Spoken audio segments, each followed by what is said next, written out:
Anda telah mengunduh podcast yang dipaparkan oleh Pendeta Dr. Erastus Sabdono ini dari truth.id/voice. Selamat mendengarkan podcast ini. Shalom saudara, kebenaran hari ini berjudul Pilihan yang Dilakukan. Hidup ini adalah pilihan. Semua kita sudah tahulah ya, kalimat itu sudah sering mendengar atau bahkan mengucapkan. Mengerti dan menerima bahwa hidup adalah pilihan bukanlah berarti kita pasti sudah memilih apa yang benar ya.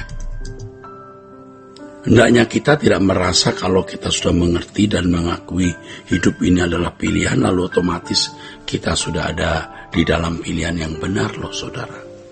Hal ini sama dengan orang yang merasa diri sudah benar-benar rohani karena hanya sudah mengerti dan mengucapkan hal-hal rohani.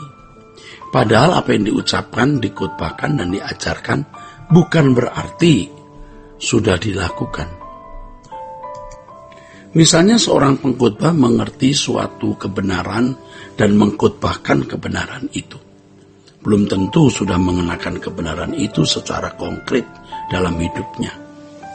Sering kita tidak sadar bahwa apa yang kita mengerti dan kita terima itu sebenarnya belum kita bunyikan dalam hidup kita.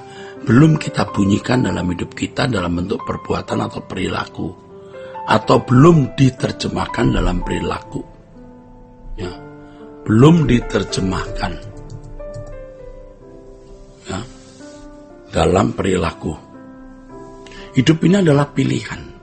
Salah satu pilihan kita dan mungkin harus dikatakan atau tepatnya kita katakan satu-satunya pilihannya.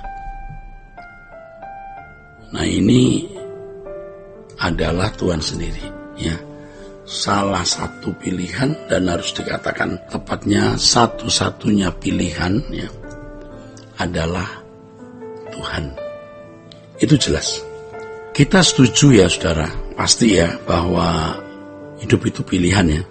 Tapi bagaimana kita menerapkan kehidupan yang memilih Tuhan? Kalau kita memilih Tuhan, itu tidak cukup dengan menjadi orang Kristen ya. Jadi memilih Tuhan itu tidak cukup hanya dengan menjadi orang Kristen, saudara.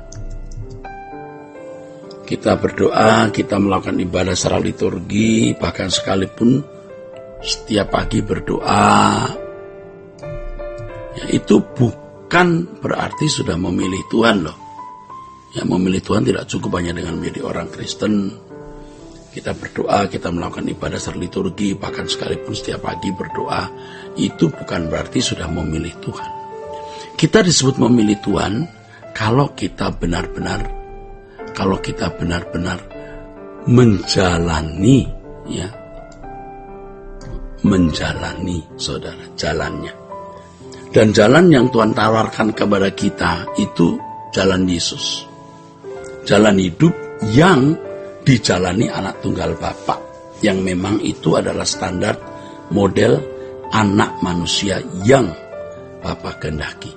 Itulah keselamatan, saudara, yaitu proses atau usaha Allah mengembalikan manusia, saudara, ke rancangan Allah yang semula. Kalau kita memilih Tuhan, saudara, berarti kita memilih jalan Tuhan, yaitu mengikut jejak Yesus, mengikuti jejak Yesus. Tidak bisa tidak, kita harus menyangkal diri, ya. Banyak ayat firman Tuhan di Perjanjian Baru yang menulis mengenai penyangkalan diri ini, ya saudara. Anda akan menemukan banyak ayatnya, ya. Perjanjian Baru yang menulis mengenai menyangkal diri, ya. Kata menyangkal diri bisa kita ganti, ya saudara, dengan kalimat yang maknanya tidak berubah, yaitu mengkhianati diri. Kita harus berani kejam terhadap diri kita sendiri. Kita harus berani mengkhianati diri kita sendiri.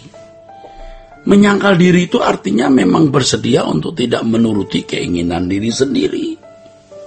Tepatnya membuang semua naluri kemanusiaan kita yang telah rusak oleh karena dosa dan kita bersedia mengikuti naluriah rohani atau naluriah ilahi, supaya kita menjadi manusia Allah, man of God.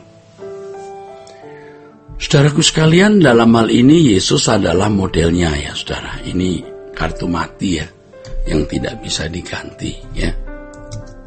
Jadi dalam hal ini harus dipahami, Yesuslah model manusia yang dikehendaki Allah. Ya, model kita semualah ya. Model manusia yang dikehendaki oleh Allah. Jadi Yesuslah model manusia yang dikehendaki oleh Allah. Dan ini tidak bisa ditawar ya. Tidak ada tawaran apapun, tidak ada orang lain yang bisa menjadi model manusia yang Allah kehendaki. Model kita, saudaraku ya. Sehingga kita bisa berkata bahwa kita sudah mati, hidup kita tersembunyi bersama dengan Kristus di dalam Allah.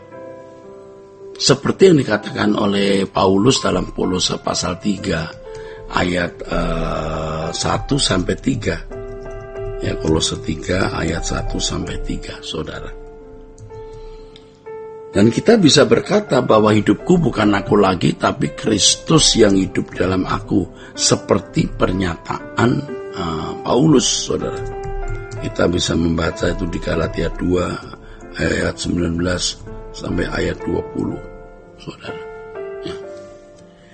Mengkhianati diri sendiri, salah satu prosesnya adalah kita bersedia untuk tidak mengingini apa yang kita ingini dan bersedia mengingini apa yang tidak kita ingini. Hidup suci itu tidak kita ingini, saudara. Daging kita tidak suka, jiwa kita tidak suka.